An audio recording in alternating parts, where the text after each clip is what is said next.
Jimmy Durante is the man who turned his greatest insecurity into his most famous asset. While most people knew him for his enormous nose, which he lovingly called his schnozzola, few knew about the incredible homes where this entertainment legend created the magic that captivated audiences for 6 decades. From humble beginnings on New York's Lower East Side to luxurious mansions in Beverly Hills and beachfront retreats in Del Mar, Jimmy Durante's residences tell a remarkable story of rags to riches success that reads like a Hollywood fairy tale. Born to Italian immigrant parents in 1893, Durante dropped out of school in the 7th grade to pursue his dreams as a ragtime pianist. Little did anyone know that this young man with the prominent nose would become one of the wealthiest entertainers of his era, amassing an estimated net worth of $10 million by the time of his death in 1980, equivalent to roughly $35 million today.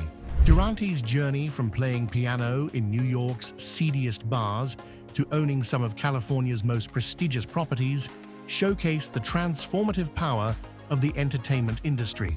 His homes are where he entertained fellow legends like Frank Sinatra, Dean Martin, and Bing Crosby, and where he found solace during personal tragedies that would have broken lesser men. If you listen close enough, you can still hear his most famous lyrics, Inka Dinka Doo, what's this thing coming to? Today, we're taking you inside the private world of Jimmy Durante, exploring the magnificent homes that housed Hollywood royalty and witnessed the creation of some of entertainment's most memorable moments. Before there were mansions and movie contracts, there was a modest tenement on New York's Lower East Side where young Jimmy Durante first discovered his musical gifts. Jimmy's childhood home was a world away from the luxury he would later know. The cramped apartment, shared with 3 siblings, was where Durante first taught himself to play piano on a battered upright that his father somehow managed to afford. By age 14, Jimmy had outgrown the confines of Hester Street and was earning money playing piano in local establishments. His father's barbershop on the ground floor of their building served as his first business education, where he watched his father build relationships with customers and learn the importance of making people feel special, lessons he would apply throughout his entertainment career. As Jimmy's career took off in the 1920s, his living situations improved gradually, but remained modest by later standards. During his vaudeville years with partners Lou Clayton and Eddie Jackson, Durante lived in a series of boarding houses and small apartments near the theater district.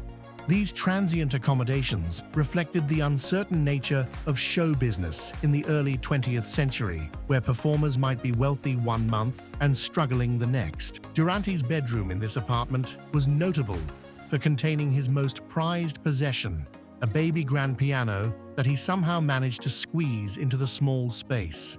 Neighbors often complained about the late-night practice sessions, but Durante was relentless in perfecting his craft. The piano, which he nicknamed Sweetie, became his constant companion and would later travel with him to his more luxurious homes.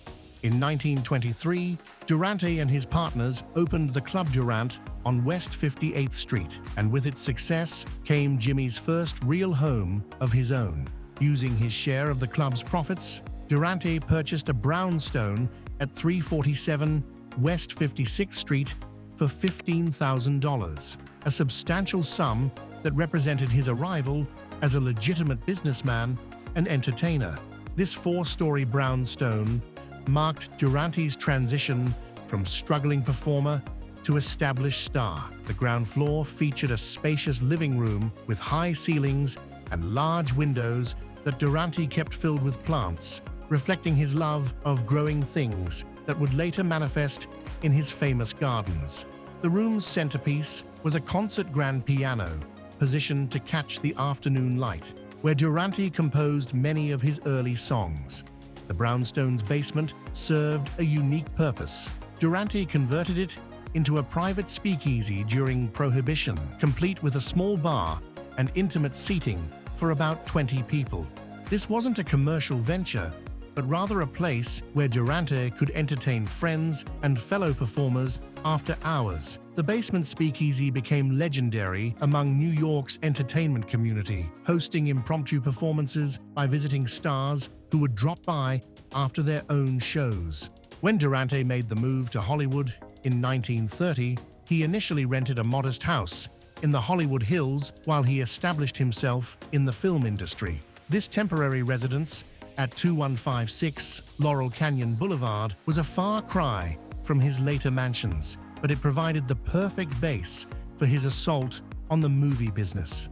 It was in this modest house that Durante wrote some of his most famous songs, including Inka Dinka Doo, which became his theme song for life. The living room's excellent acoustics made it perfect for composition, and Durante would later say that some of his best ideas came to him while sitting at the piano in that small California bungalow. The house also served as Durante's introduction to Hollywood society. Despite its modest size, he entertained fellow performers, including Buster Keaton, with whom he would make several films. The backyard became an informal meeting place for comedians and musicians who would gather for impromptu jam sessions that sometimes lasted until dawn.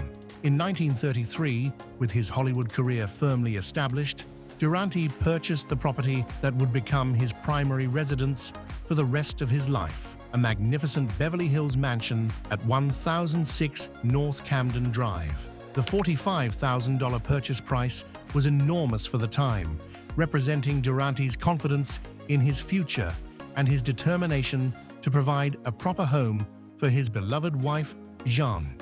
This sprawling Mediterranean-style mansion featured 8 bedrooms, 6 bathrooms, and over 6,000 square feet of living space set on nearly 2 acres of meticulously landscaped grounds.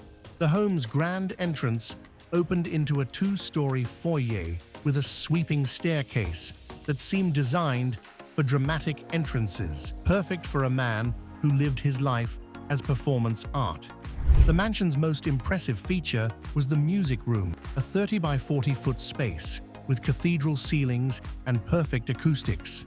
Durante installed 3 grand pianos in this room, including his cherished Sweetie, and hosted some of Hollywood's most legendary musical gatherings.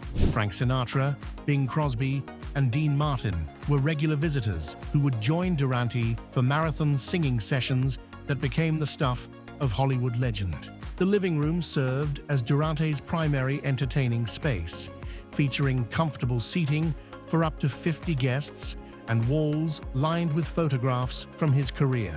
The room's highlight was a massive stone fireplace where Durante would hold court, telling stories and singing songs for his guests. The informal atmosphere of these gatherings became famous throughout Hollywood, with stars dropping by unannounced knowing they would find good company and great music. The property also included a guest house that frequently accommodated Durante's old vaudeville partners, Lou Clayton and Eddie Jackson, when they visited Hollywood. He kept them on his payroll for life, and the guest house ensured they always had a place to stay when in town. This loyalty to his old friends was typical of Durante's generous nature and his refusal to forget his roots. Tragedy struck the Beverly Hills mansion in 1943 when Jean Durante died of a heart ailment. The loss devastated Jimmy, and he briefly considered selling the property because of the painful memories it contained. Instead, he chose to honor Jean's memory by maintaining the home exactly as she had decorated it, turning her favorite sitting room into a private shrine that he visited daily. After Durante's death in 1980, his Beverly Hills mansion remained in the family until 2009, when it was sold for $3.2 million following Margie's passing. The house had not been on the market for more than 60 years, and its sale drew interest from fans and bidders worldwide. The new owners recognized the historical significance of the property and preserved many of its original features, ensuring that Durante's legacy would continue to inspire future generations. As we conclude our tour of Jimmy Durante's magnificent homes, it's impossible not to be moved by the journey we've witnessed. From a young immigrant's son practicing piano in a cramped Lower East Side apartment to the master of a Beverly Hills mansion that hosted Hollywood's elite. These homes weren't just properties. They were the stages where Durante lived his life with the same passion and authenticity that made him a star.